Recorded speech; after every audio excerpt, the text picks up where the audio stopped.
नमस्कार, मी Tanaya. News अनकटच्या Pune connect मध्ये आपलं स्वागत. पाहुयात पुण्यातील काही महत्त्वाच्या घडामोडी. अवैध हातभट्टी दारू तयार करणाऱ्या व देशी विदेशी दारूची विक्री करणाऱ्या अड्ड्यांवर पुणे पोलिसांनी धडक कारवाई केली आहे. या कारवाईत 16 आरोपींवर गुन्हे दाखल करून 36,735 रुपयांचा मुद्देमाल जप्त करण्यात आलाय. कारवाई दरम्यान 318 लिटर गावठी हातभट्टी दारू आणि 6,600 लिटर देशी दारू असा एकूण 36,735 रुपयांचा साठा पोलिसांनी जप्त केलाय.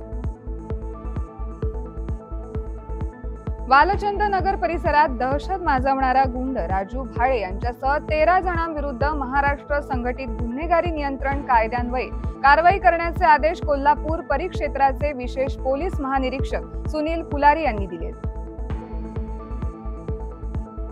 काँग्रेस पक्षाचे नेते आणि लोकसभेतील विरोधी पक्षनेते राहुल गांधी यांनी निवडणूक आयोगाचा डेटा दाखवत मतांची चोरी झाल्याचे दाखवले. त्यावरून विरोधक आक्रमक होत रस्त्यावर देखील उतरले. त्यावरून सत्ताधिकारी आणि विरोधकांमध्ये आरोप प्रत्यारोप पाहण्यास मिळाला.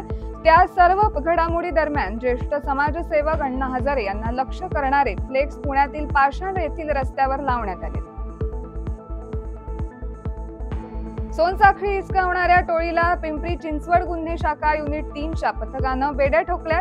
आरोपींकडून 12,31,000चे 10 तोळे सोन्याचे दागिने पोलिसांनी जप्त केले. अहिल्यानगर मधील सुपा येथे सोनसाखळी हिसकावताना मे महिन्यात महिलेचा रस्त्यावर पडून मृत्यू झाला होता. असे एकूण वेगवेगळे 15 गुन्हे उघडकीस आले.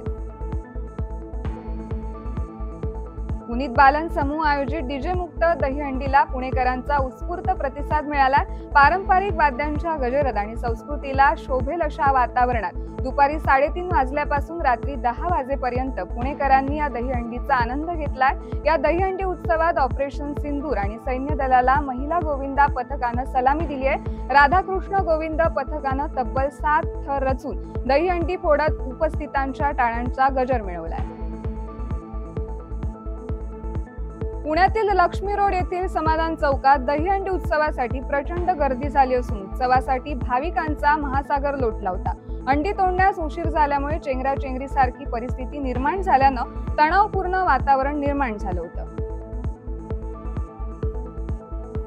हवामान विभागानं पुण्यासाठी मुसळधार पावसाचा इशारा दिला असून आज सकाळपासून पुण्यातील अनेक भागांमध्ये पाणी साचून वाहतूक विस्कळीत झाली आहे.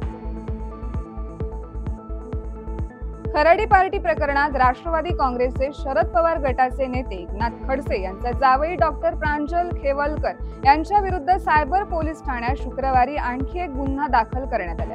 खराडी येथील एका हॉटेलमध्ये 25 जुलै रोजी झालेल्या पार्टीवर गुन्हे शाखेने छापा टाकला होता. सिनेसृष्टीतील ज्येष्ठ अभिनेत्री ज्योती चांदेकर यांचं शनिवारी दीर्घ आजाराने निधन झालं. त्यानंतर ज्योती चांदेकर यांच्यावर आज वैकुंठ स्मशानभूमीत अंत्यसंस्कार पार पडले. यावेळी ज्योती चांदेकर यांची कन्या तेजस्विनी पंडित हिनं त्यांना मुखाग्नी दिला. यावेळी मनसे अध्यक्ष राज ठाकरे उपस्थित होते. राज ठाकरे यांनी यावेळी ज्योती चांदेकर यांना श्रद्धांजली वाहिली.